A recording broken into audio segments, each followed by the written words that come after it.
côn này sẽ cái đấy lùm bạ con chỉ tin sẽ là nhà phục mà đái cả đôi khi nên mà nuôi chẳng lại tiệt đai cứ khai gần pi ca đây mình trơi ca ở luôn anh lùm bạ hỡi nơi mình trơi ca ở côn rồi bọc luôn miền đây sẽ đây lùm bạ phòng tiệt mình miền mai ở na đây bật nào côn luôn anh cây cro lùm bạ tóc dạ lại vận tải pe kla côn nơi tại miền sẽ đây lùm bạ pro phục mà đái mình ai phơ ở côn sọc sờ bài ban cướp giang nụ anh nông sẽ cái đây đi còn trơi chăm tục thả sẽ cái đây lùm bạ nốt vì mình men à cọ miền bư ca chả hai phơ ai nuôi dân tục lùm bạ tới tại giang nụ tê và dân sầm lăng mơ khăn nông ca sắc xa rư mơ khăn nông này mùi sen tiết này chỉ đây đó rư phải giao này ca lùm bạ nụ nốt của ai của bật tờ bàn cứ sẽ cái đây lùm bạ phơ ai nuôi dân rừng băng mầm muôn khăng lan phơ ai nuôi dân của cai cất nâng phơ ai ban chỉ nẹt thông tiệt thỏng điệp đôi đây đại cái đất ai rừng được cho nó ai ca lùm bạ và đây ai nuôi dân của cai nông ca chui luôn ai rồi trời to su khai nhà nia đầm bay vô nè sẽ đây lùm bạ nụ miền mà mình tách nè đại tê đại cái ban lọ màu pi sẽ đây lùm bạ đại căn cầm nứt thả lùm bạ muốn sờ nọc cài pol cứ miền ca ọt thôn chỉ diêm này nông đầu viên này đây tục bạ nâng thiệp sờ nọc sọc sờ bái thay nô rồng rường tôi mà vẫn còn mình tách nè đại chiêm mình nút squall tại sờ bái tăng bị cạt máu mình đại squall mình đại chuột nơi đây lùm bạ lại lúc đó miền hai nằm ao đây lùm bạ cạt lá có sơ để chui luôn anh mình ruồi thôi ở vậy cơ mình ca chập ở vậy cơ mình cho càng nghe quân xa mình che phơi tầng o tầm rom tại bàn roster để slap từ hai miền khá trom nâng lùm bạ mình bán có tới bạch bóng chỉ vật từ được chưa này còn cầm từ khai chỉ đây lùm bạ thôi ấy tới chăm tục tha chỉ đây lùm bạ chỉ kêu bằng vật còn tới luật đom luôn chỉ mũi nâng chỉ đây lùm bạ đâu chỉ đây ọt thuần tới dốc pho cầm rái mp chỉ đây lùm bạ chậm ra con là thua không chết nâng dốc sẽ đây lùm bạ chỉ mê riêng để con tới tại sắc xa thả mà anh mình vơ từ lóp từ ruột sẽ đây lùm bạ tiệt lại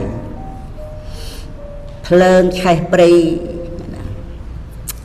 phơn khai tịch pri ở vậy tiệt ảnh này tại phơ ở đây rừng rất tại rừng tục đập mà nuốt sao ở pra ti pưng tại bài mà nuốt rừng trả đằng sạch chặt mình miền ở vậy so là o chiên quân là thua khăn tay bỏ vó to su ắt ạ tức tai mùi tơ trầm sao bả lạ chia diêm đòn chặt đã bình àng thùng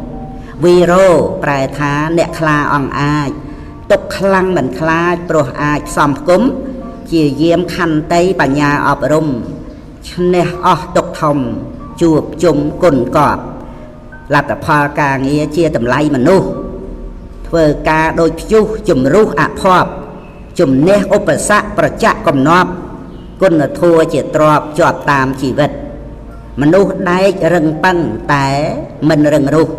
ព្យាយាមជំរុះមានអ្នកក្នុងចិត្តទួនកាយវាចាមេត្តាមានពិតតែរឹងប្រព្រឹត្តសុចរិតដូចដែរ7ទឹកចិត្តមានតម្លៃជាងទឹកប្រាក់កូនចទីស្រឡាញ់ការកូនទៅបំរើការងាររាជការឬក៏ទៅធ្វើការស៊ីឈ្នួលអីគេគឺកូនធ្វើការអ្វីក៏ដោយចូលកូនធ្វើឲ្យពេញដៃពេញជើងប្រឹងប្រែងឲ្យអស់សមត្ថភាពឲ្យសមនឹងតម្លៃប្រាក់ខែឬក៏តម្លៃឈ្នួល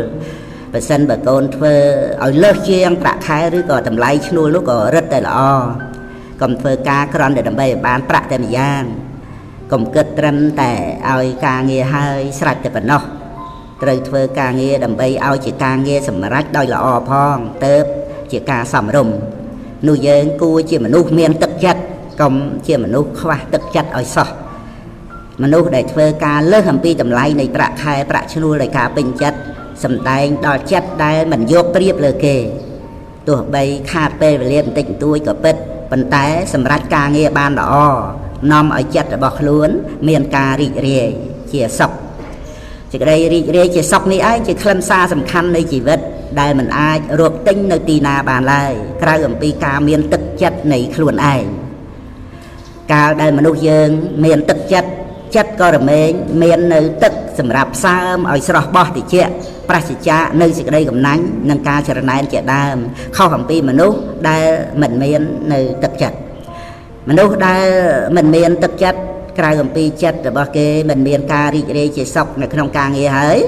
ចិត្តរបស់គេរមែងស្ងួតក្រៀមក្រោះដោយស្រែដែលខ្វះទឹកអញ្ចឹងឯងចូលកូនប្រខាត់ខ្លួនឲ្យបានទៅជាមនុស្សមានទឹកចិត្តចូលកូនកុំគិតថារឿងនេះវាជារឿងចាញ់ប្រៀបគេឬជាអ្វីដែលមិនល្អឲ្យសោះកូនត្រូវគិតដូច្នេះវិញថាវាជារឿងនៃទឹកចិត្តដែលនឹងក៏បីមានឲ្យដល់គ្នាដើម្បីបាននៅធ្វើការងារជាមួយគ្នាអស់កាលដ៏យូរហើយក្នុងទីបំផុតទឹកចិត្តរមែងមានតម្លៃជាងទឹកប្រាក់ណាកូន8រក្សាសម្ដីកូនជាទីស្រឡាញ់ពាក្យនិយាយជាការសំខាន់មួយយ៉ាងរបស់មនុស្សយើងកូនត្រូវប្រយ័ត្ន2យ៉ាង1មុននិយាយ2និយាយរួចហើយមុននិយាយកូនត្រូវគិតមុខគិតក្រោយឲ្យល្អនឹងកាលដែលនិយាយរួចហើយកូនត្រូវរក្សាពាក្យនិយាយពាក្យដែលយើងនិយាយចេញទៅហើយគឺជាចវាយនាយរបស់យើងណាកូននឹងបង្កប់ឲ្យយើងត្រូវតែធ្វើតាមដូចជាទទួលពាក្យអ្វីពីអ្នកដទៃគឺត្រូវធ្វើឲ្យបានទៅតាមសន្យាទោះបីជាត្រូវចុះទុនចេញកម្លាំងខ្លាំងក្លាយ៉ាងណាក៏ដោយរហូតដល់ទៅត្រូវស្លាប់ក៏ត្រូវព្រមដែរដើម្បីរក្សាសម្ដីកូនហើយរឿងពាក្យសម្ដីនេះមនុស្សទាំងឡាយគេកាន់យកណាស់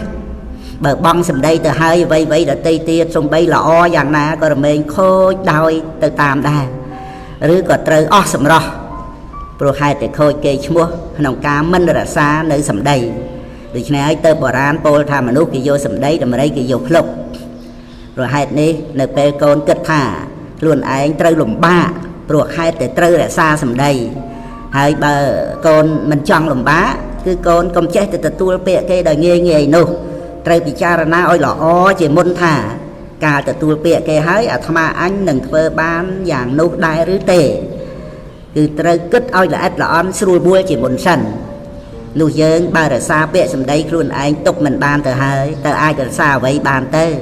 ព្រោះអំបាលពាក្យសម្ដីជាសម្បត្តិមានតម្លៃក្នុងខ្លួនរក្សាមិនបានផងចំណងបើរបស់រតីក្រៅខ្លួនធ្វើដូចម្ដេចនឹងរក្សាបាន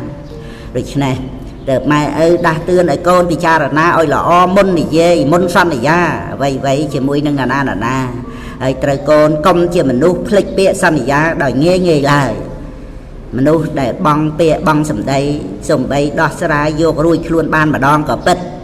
តែលុះដល់តទៅកាលបើមានហេតុការចាំបាច់ត្រូវសន្យាធ្វើឲ្យបានយ៉ាងណានោះក៏គេដកសេចក្តីទុកចិត្តដែរ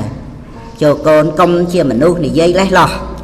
ឬនិយាយកុហកសំបីតែដើម្បីសើចលេងឡើយនឹងចូលកូនចាំទុកថាពាក្យសម្ដីសំខាន់សម្រាប់មនុស្សយើងខ្លាំងណាស់ចូលកូនចាំពាក្យខាងក្រោមនេះពាក្យសម្ដី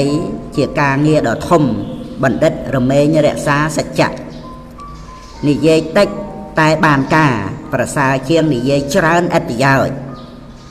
មិនមែនបណ្ឌិតព្រោះហេតុតែនិយាយច្រើនទេគុណធម៌មិនមែននៅនឹងអណ្ដាតទេគឺស្ថិតនៅតែក្នុងចិត្តប៉ុណ្ណោះ